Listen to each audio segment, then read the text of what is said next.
Welcome to the Lurie Children's Subject Recruitment and Consent presentation, part of the Anne and Robert H. Lurie Children's Hospital of Chicago HRPP training series. After this presentation on participant recruitment and consent procedures, you should be able to describe how potential participants should be selected, describe the principles behind equitable recruitment, understand what the IRB reviews regarding recruitment, describe the informed consent process, identify the different types of consents and when they are used, and describe the consent process for enrolling non-English speaking participants. When enrolling participants in research studies, investigators must ensure that all subjects who are eligible to enroll are given the opportunity to consider their decisions before enrolling.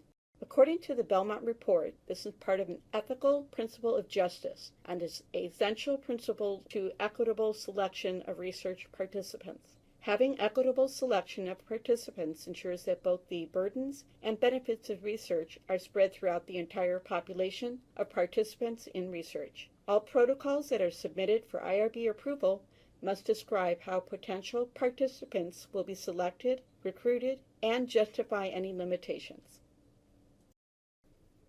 The IRB is tasked to review all investigator plans to recruit and enroll potential research participants.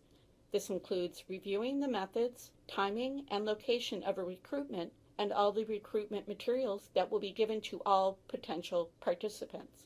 This IRB review is to ensure that there is no coercive or unduly influential information in the study recruitment materials.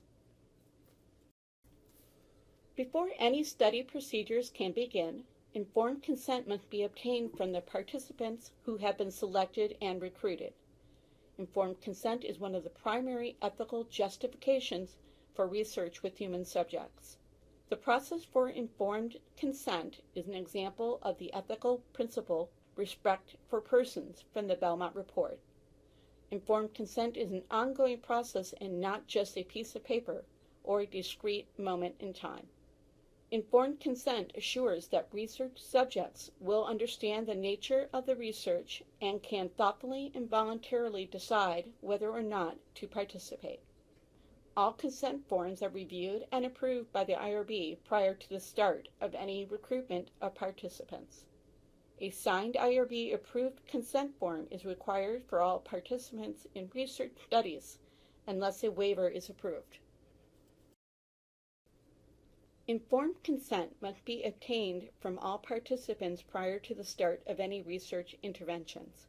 The principal investigator may delegate the task of obtaining informed consent to another study team member if they are properly trained and informed in the process of obtaining consent. The person who is obtaining informed consent should make sure that the prospective participant has read and is fully informed of the details of the study. Once the participant voluntarily indicates their decision to participate in the study, the participant, parent or guardian, or their legal authorized representative should sign and date the form. The person who is obtaining informed consent should also sign and date the form at that same time. The PI is also required to sign within 7 days. This attests that they are aware that the subject has been enrolled and they will provide oversight of the subject's participation in the study. A copy of the signed form should be given to the participant. Additionally, the person who obtains informed consent should document the process of obtaining consent in the medical record and/or the study files. If the proposed research study is to enroll participants less than the age of majority, which in Illinois is 18 years of age, permission from the child's parent or legal guardian must be obtained prior to the enrollment of that child. Federal regulations also require that the child be appropriately engaged in the consent process and that the assent be obtained. According to Lurie Children's policy, written assent must be obtained from all patients who are 12 to 17 years of age. Verbal assent should also be obtained from any patient who is 11 years of age or younger to their level of their understanding. If written assent cannot be obtained from the child, and the child is not able to understand a verbal explanation of the study and provide verbal assent, a waiver of assent may be granted by the IRB chair. Adults 18 years and older may provide consent for themselves or their legal authorized representative. For children who turn 12 years while in the study, written assent must be obtained. Likewise, if a child turns 18 while on the study, consent from the subject must be obtained.